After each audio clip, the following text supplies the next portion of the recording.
Welcome back guys, को फिर से धमाकेदार वीडियो। गाइस इस वीडियो में क्लास 11th का जो आपका हिंदी सब्जेक्ट का पेपर है, तो गाइस जल्दी से फटाफट इस वीडियो को कम्प्लीटली आपको पूरा एंड तक देखना है, क्योंकि इस वीडियो में जो कक्षा 11वीं का हिंदी का पेपर कंप्लीट करने वाले हैं। चलिए फटाफट जो है आपका हिंदी का पेपर कंप्लीट कर लेते हैं। तो गाइस जल्दी से आप लोग वीडियो को लाइक कर दीजिए और चैनल पर नए हो तो चैनल को सब्सक्राइब कर लीजिए। देख लीजिए यहाँ पर 3 घंटे का समय मिलने वाला, पूर्णांक 80 का। तो गाइस चलिए यहाँ पर डायरेक्टली इसके क्वेश्चन देख लेते हैं। तो गाइस यहाँ पर सभी क्वेश्चनों को आपको अच्छे तरीके से कंप्लीट करना है। तो गाइस ये आप निर्देश वगैरह अच्छे तरीके से पढ़ लीजिएगा। चलिए यहाँ पर क्वेश्चन देख लेते हैं। तो गाइस चलिए थोड़ा जूम कर देते हैं। तो गाइस यहाँ पर देख लीजिए, सही विकल्प चुनकर लिखना है, जो कि 6 नंबर के हैं। पहला है मीराबाई की भक्ति है। तो गाइस मीराबाई की भक्ति कैसी है? दास स्वभाव की है। तो इसमें ऑप्शन करेक्ट आंसर हो जाएगा, दास स्वभाव की। इसके बाद दूसरा है हिंदी साहित्य का स्वर्ण युग कहलाता है। कौन? यहाँ पर इसका करेक्ट आंसर हो जाएगा भक्तिकाल कहलाता है। तो इसमें भक्तिकाल इसका करेक्ट आंसर। इसके बाद है तीसरा है जहाँ करण होने पर भी कार्य ना हो वहाँ अलंकार होता है। कौन सा अलंकार होता है? इसका आंसर जो है आपको कमेंट बॉक्स में बताना है। चलिए इसके बाद नेक्स्ट चौथा देख लेते, फूले ना समाना। तो इस तीसरे का आपको जो है इसमें कमेंट बॉक्स में इसका आंसर बताना है। इसके बाद चौथा है फूले ना समाना, मुहावरे का अर्थ है। तो इस फूले ना समाना यानी अत्यंत खुश होना, इसका मुहावरे का अर्थ हो जाएगा। इसके बाद नेक्स्ट नमक की गाड़ियाँ जा रही थी। नमक की गाड़ियाँ अगर आपने पाठ पढ़ा होगा, नमक की गाड़ियाँ जो है रामपुर की ओर जा रही थी। तो वही इसमें रामपुर हो जाएगा। इसके बाद है वह भूजल जो कुएं में से निकाला जाता है कहते हैं, क्या कहते हैं? यहाँ पर रेजानी पानी कहते हैं। तो इसमें आपको क्या लिख देना है? रेजानी पानी। इसके बाद यहाँ पर इसका नेक्स्ट देख लेते हैं। यहाँ पर देख लीजिए, रिक्त स्थान की पूर्ति कीजिए। यहाँ पर 7 नंबर की। चलिए फटाफट आपके रिक्त स्थान कंप्लीट कर लेते हैं। पहला शब्दों के सार्थक समूह को डॉट कहते हैं, क्या कहते हैं? यहाँ पर शब्दों के सार्थक समूह को भाषा कहते हैं। इसके बाद है मासिक वेतन को डॉट का चांद कहा जाता है। मासिक वेतन को पूर्णमासी का चांद कहा जाता है। तो इसमें दूसरे में पूर्णमासी हो जाएगा। तीसरे में हो जाएगा, तीसरा यहाँ पर सूर्य डूब गया में डॉट शब्द शक्ति है। तो इसमें हो जाएगा आपका व्यंजना शब्द शक्ति। तो इसमें व्यंजना हो जाएगा। इसके बाद है वाणी का डायरेक्टर डॉट को कहा गया है। तो किसको? इसमें हो जाएगा करेक्ट आंसर कबीर को। इसके बाद है मियाँ निसुद्दीन डॉट के मसीहा थे। तो किसके? नान बाइयों के। तो इसमें नान बाइयों करेक्ट आंसर हो जाएगा। जल्दी से इसका स्क्रीनशॉट ले लीजिए यहाँ पर। इसके बाद नेक्स्ट पेज देख लेते हैं। तो इसका नेक्स्ट पेज निकाल लीजिए। चलिए यहाँ पर 6वां और 7वां रिक्त स्थान भी आपका कंप्लीट कर लेते हैं। तो इसी रहा आपका 6वां और 7वां। चलिए थोड़ा और जूम कर देते हैं ताकि जो है क्वेश्चन पूरे आपको क्लियरली दिखाई दे। इसके बाद चलिए यहाँ पर 6वां है। 6वां देख लीजिए क्या कह रहा है, सरकारी कामकाज की भाषा को डॉट कहते हैं। जो सरकारी कामकाज में भाषा यूज की जाती है वो है राजभाषा। इसके बाद है कोई की खुदाई का काम है। तो इस कोई की खुदाई का काम होता है चेजारों द्वारा। तो इसमें चेजारो हो जाएगा करेक्ट आंसर। चलिए अब नेक्स्ट देख लेते हैं।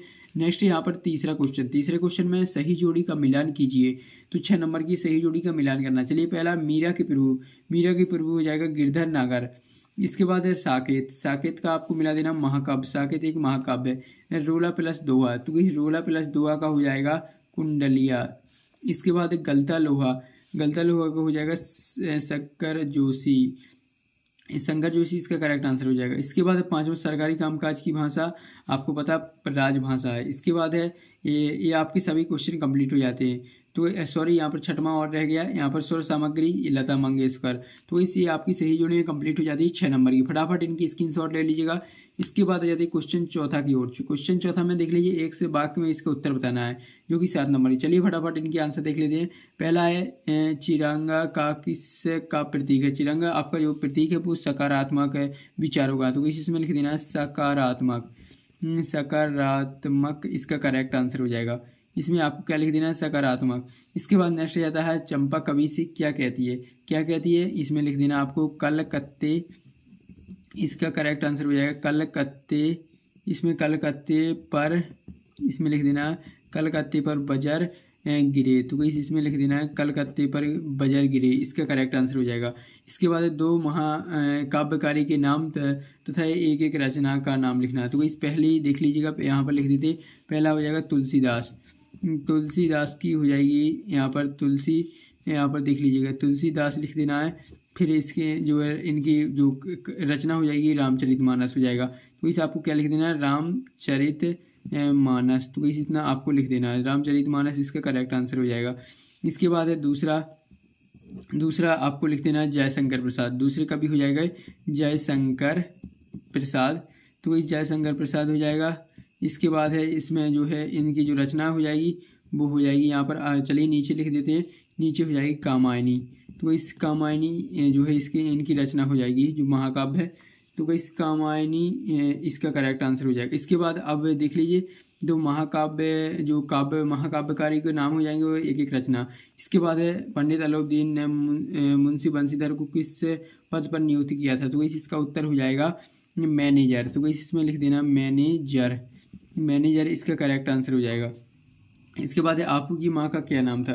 तो आपू की माँ का नाम था वो सर्वजया था। तो इसमें लिख देना सर्वजया, सर्वजया इसका करेक्ट आंसर। इसके बाद है कौड़ी पर ईमान बेच देना मुहावरे का अर्थ है। तो इसका करेक्ट आंसर हो जाएगा धोखा देना। तो इसमें लिख देना धोखा देना, इसका करेक्ट आंसर क्या हो जाएगा धोखा देना।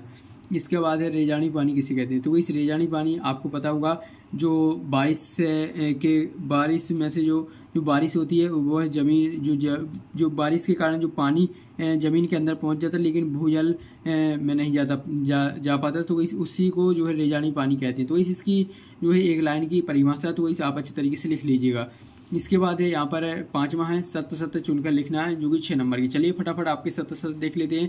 पहला है चेलवासी अपने सिर पर पगड़ी पहनते हैं। तो इस बिल्कुल ये आपका असत्य हो जाएगा, लेकिन इसमें आपको असत्य हो जाएगा।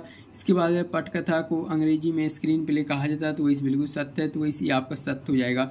इसके बाद गलता लोहा पाठ के लेखक शिखर जोशी हैं। तो इससे ये बिल्कुल राइट है, वो शिखर जोशी गलता लोहा के पाठ के लेखक है। इसके बाद है चित्र में उत्तेजना का संचार ओज गुण में होता है। तो इसी आपका सत्य हो जाएगा।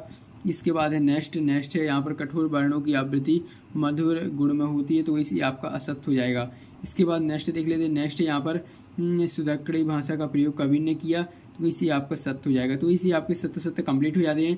फटाफट इनकी स्क्रीनशॉट ले लीजिएगा। इसके बाद अब आपके प्रश्न आ जाते हैं। तो इनके भी आंसर आपको देखने को मिलने वाले हैं। तो यहाँ पर जल्दी से आप लोग वीडियो को लाइक कर दीजिए और चैनल पर नए हो तो चैनल को सब्सक्राइब कीजिए। तो यहाँ पर देख लीजिएगा छायावादी कविता की विशेषताएं लिखिए। छायावादी कविता की 2 विशेषताएं लिखना है क्योंकि 2 नंबर का है। इसका अथवा है प्रगतिवादी कविता की विशेषताएं। तो इस प्रगतिवादी जो है कविता की 2 विशेषताएं लिख देना। इसके बाद है 7वां रीति काल को श्रृंगार काल क्यों कहा गया है। तो पहले सभी क्वेश्चन देख लेते हैं, फिर इसके बाद सभी के आंसर बता देंगे। तो इसे आपका 2 नंबर का। इसके बाद अथवा का है भक्ति काल को हिंदी साहित्य का स्वर्ण युग क्यों कहा गया है। इसके बाद है आपका 8वां रेखा चित्र और संस्मरण में अंतर। इसका अथवा है जीवनी और आत्मकथा में अंतर। इसके बाद नृत्य और नृत्य में क्या अंतर है। इसके बाद इसका अथवा देख लेते हैं। तो गाइस ये रहा इसका अथवा, देख लीजिएगा 9वें का अथवा है। तो इसी रहा इसका अथवा, जल्दी से इसका स्क्रीनशॉट ले लीजिएगा। इसके बाद है 10वां किसान समानता भारत माता से क्या अर्थ लेते थे। इसके बाद है आपका इसका अथवा, तो जल्दी से यहाँ पर स्क्रीनशॉट ले लीजिए। इसका 10वां का अथवा हो जाता है। इसके बाद है 11वां देख लीजिए अंतर व्यक्तिगत संचार और संचार में क्या अंतर है। इसके बाद इसका अथवा, तो किसी 11वां का अथवा है। इसके बाद 12वां देख लीजिए संचारी भाव और स्थायी भाव में अंतर। इसके अथवा मधुर और ओजगुण में क्या अंतर है। इसके बाद 13वां शांति रस को उदाहरण द्वारा समझाइए अथवा दिए हुआ है संदेह और भ्रांतिमान अलंकार में अंतर लिखिए। इसके बाद आपका 14वां राष्ट्रभाषा और राजभाषा में 2 अंतर। इसका अथवा है विशेषण और क्रिया विशेषण में क्या अंतर है। इसके बाद है आपको 15वां नियमांकित मुहावरे का अर्थ लिखकर वाक्य में प्रयोग कीजिए। तो इस आँख का तारा है श्री गणेश। तो इसका मुहावरे का अर्थ वाक्य में प्रयोग करना है। इसका अथवा है निम्नांकित वाक्य को निर्देश अनुसार परिवर्तित कीजिए। तो इसको राधा पुस्तक पढ़ती है इसका आज्ञावाचक बनाना और राम कल आएगा इसका संदेशवाचक बनाना। इसके बाद है आपका 16वां 17वां 18वां। चलिए यहाँ पर 16वां में देख लीजिए। यहाँ पर आपको कबीर नहीं तो सुंदर नंदन पंत पर 2 रचनाएं और भावपक्ष खिलापक्ष साहित्य में स्थान। इसके बाद 17वां में देख लीजिए प्रेमचंद नहीं तो मन्नू भंडारी पर जो आपको 2 रचनाएं भाषा शैली साहित्य में स्थान लिखना है। इसके बाद 18वां, तो वैसे रहा आपका 18वां में देख लीजिए निम्नलिखित वाक्य का भाव पल्लव करना है और साहित्य समाज का दर्पण है। तो इसी आपको लिखना है। इसका 3 नंबर का क्वेश्चन है। इसका अथवा देख लेते हैं, नेक्स्ट पेज पर है। तो वैसे रहा इसका अथवा देख लीजिएगा। इसमें देख लीजिए बिल्कुल सिंपल है। इसमें देख लीजिए आपको पढ़ाई के संबंध में पिता व पुत्र के मध्य संवाद लिखना है। तो वैसे यहाँ पर संवाद लिख सकते हैं आप। इसके बाद है 19वां देख लीजिए गद्यांश को पढ़कर नीचे दिए गए प्रश्नों के उत्तर लिखना है। तो जल्दी से आप इसका स्क्रीनशॉट ले लीजिए। ये आपका 19वां है। इसका अथवा भी देखेंगे, इसमें आपको नीचे काव्यांश देखने को मिलने वाला है। तो वही से यहाँ पर देख लीजिएगा ये रहा आपका काव्यांश। तो जल्दी से इसका स्क्रीनशॉट ले लीजिए। इसमें से आपको इनके शीर्षक बताना है और ये 2 क्वेश्चन दिए 3 क्वेश्चन है। तो वही तीनों के आंसर आपको लिखना है। इसके बाद है आपका 20वां। तो इस 20वां में देख लीजिए आपको पद्यांश का संदर्भ प्रसंग सहित भावार्थ लिखना है। जल्दी से इसका स्क्रीनशॉट ले लीजिएगा। इसके बाद ये रहा इसका अथवा 20वां का। इसके बाद है आपका 21वां। तो ये चलिए फटाफट 21वां भी कंप्लीट करेंगे। तो वैसे रहा आपका 21वां। जल्दी से इसका स्क्रीनशॉट ले लीजिए। इसमें आपको गद्यांश दिख रहा होगा, तो इस गद्यांश का आपको जो है संदर्भ प्रसंग सहित व्याख्या करनी है। इसके बाद आपका 22वां का जल्दी से स्क्रीनशॉट ले लीजिए। 22वां में आपको देख लीजिए क्या करना है। 22वां में जो है आपको अथवा का बिल्कुल सिंपल है। नगर पालिका अध्यक्ष को जो है नियमित सफाई न होने पर एक शिकायती पत्र लिख देना है। इसके बाद 23वां में किसी एक शब्द जो है एक विषय पर जो 120 शब्दों में निबंध लिखना है। तो वैसे 5 ऑप्शन दिए हुए हैं आपको, 5 में से किसी एक विषय पर जो है निबंध लिख देना है 120 शब्दों में। तो जल्दी से आपको अगर इसका सॉल्यूशन चाहिए तो कोई वीडियो के डिस्क्रिप्शन में जाइए, टेलीग्राम चैनल की लिंक मिल जाएगी, वहाँ पर हमने जो है इसका पूरा का पूरा फुल सॉल्यूशन डाल दिया PDF। तो जल्दी से आप PDF से अपना सॉल्यूशन देख सकते हैं पूरे 23 क्वेश्चनों का। तो इस मिलते हैं नेक्स्ट वीडियो में यार। वीडियो को लाइक एंड चैनल को सब्सक्राइब।